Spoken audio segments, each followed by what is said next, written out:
C'est une polémique qui enfle en Normandie autour d'un projet de site touristique consacré au débarquement. Celui-ci doit voir le jour en juin 2024 à l'occasion du 80e anniversaire du D-Day. Un parc mémorial baptisé hommage aux héros, mais plusieurs comités s'opposent à ce qu'ils qualifient de parc d'attraction de la guerre.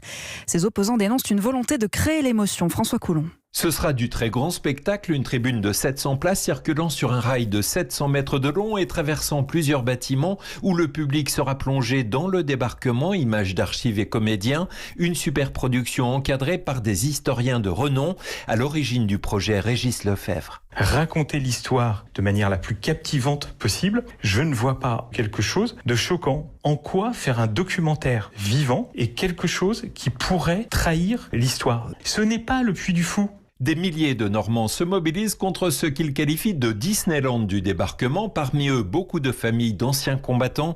Maxi Croze, ex-professeur à l'université de Caen. Tout le monde est sidéré. La guerre, la mort et la souffrance n'est pas matière à spectacle. Les familles sont choquées de savoir que de leur père ou leur grand-père, on en fait un acteur. Parce que ça fait mal. Est-ce que vous voulez faire un spectacle pour faire raviver des soldats allemands? J'ai pas envie de revivre la guerre en tableau humain. C'est inhumain. On ne fait pas d'argent sur un truc pareil. Objectif 600 000 visiteurs par an. Caen, François Coulon, Europe 1.